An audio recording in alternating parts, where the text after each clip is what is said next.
After tagging out on a bull early in my hunt, my buddy JD still had an elk tag in his pocket, so I went out to hunt with him. Now with his recurve in hand, we headed out for the day to try to get within bow range of a bull.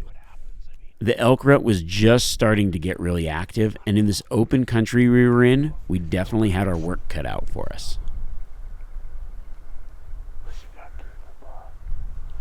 On the way to our spot in the morning, we actually came across a massive herd of elk in a canyon below. They were making noise and watering, so we decided to see if we could move in and attempt to call one of the bulls off the big herd.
We moved in on the elk, but we just weren't able to pull in a bull. With so many of those real elk around and that open terrain and the herd wanting to go off just in a different direction, calling wasn't going to work.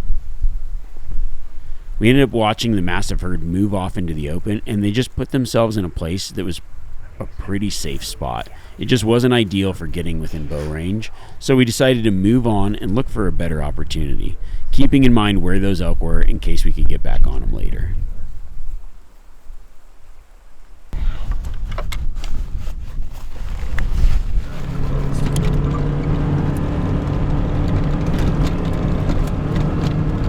We got some elk out here. We just kind of moved in on a group and they moved off, so found another group. Might be able to sneak in on these ones.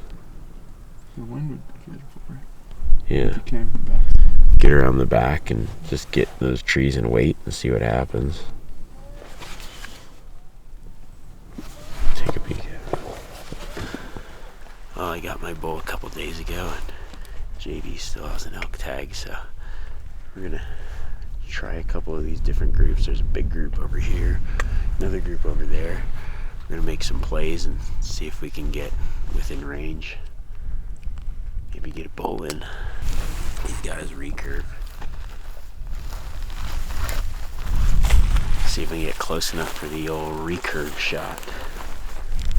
Big open country, so it's gonna be challenging, but there's a lot of elk around.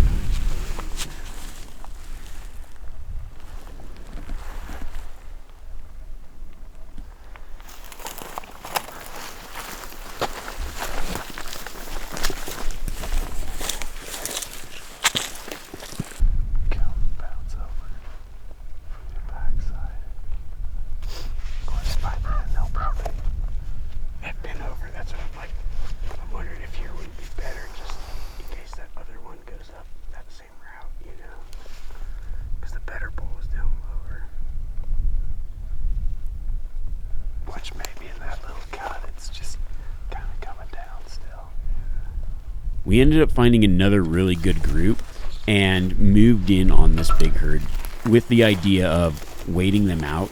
But a few of the cows that were in that group moved around us, caught our wind, and took the entire herd with them.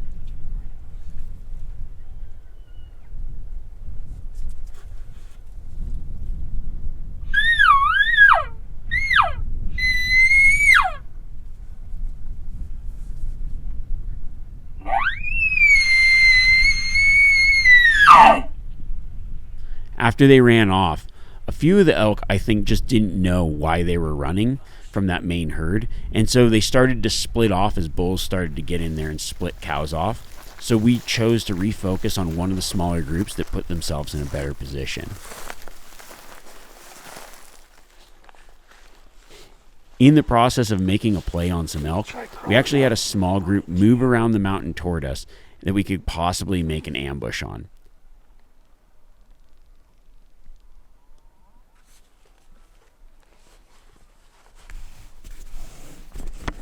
However, we just ran out of cover and the elk beat us to the pinch point we wanted to get to. I think you could maybe. Well, the beef cows are going to cut them off now.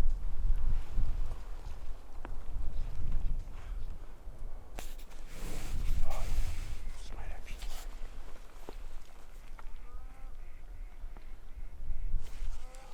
See how far they'll be from that tree.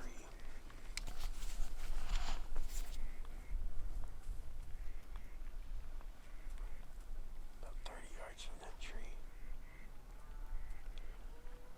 Look, that bull's separated now. Like the green tree to the left of the dead one. Yep.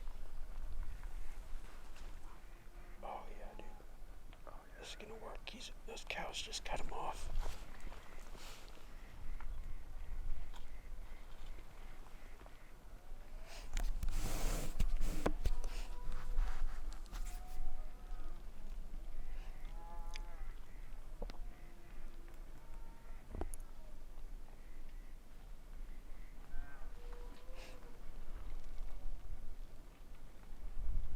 He might actually come up right below us.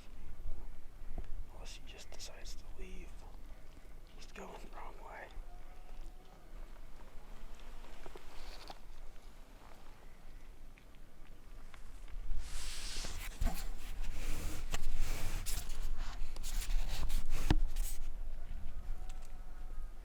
As luck would have it, in the process of trying to cut these elk off, the bull in the group actually broke off and started moving in a different direction. This gave JD a perfect opportunity to try to cut him off and make a play.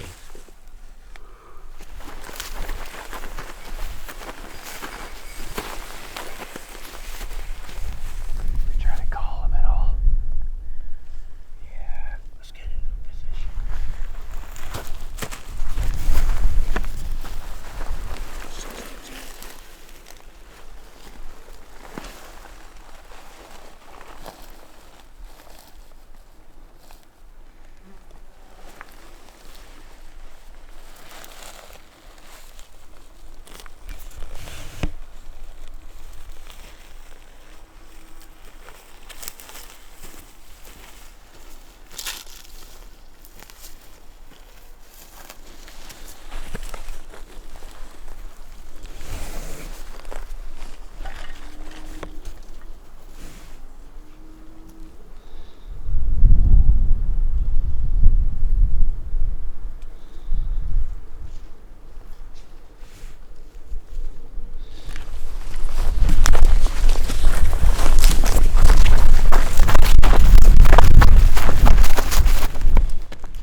It was just such a cool encounter to have the bull break off and get so close, under 20 yards. Now the added challenge of hunting with a trad bow makes the hunt so much more difficult. Everything just needs to be absolutely perfect. But it's encounters like this that stick with you, that you remember, that make the hunt, and make the challenge and pursuit worth the extra effort.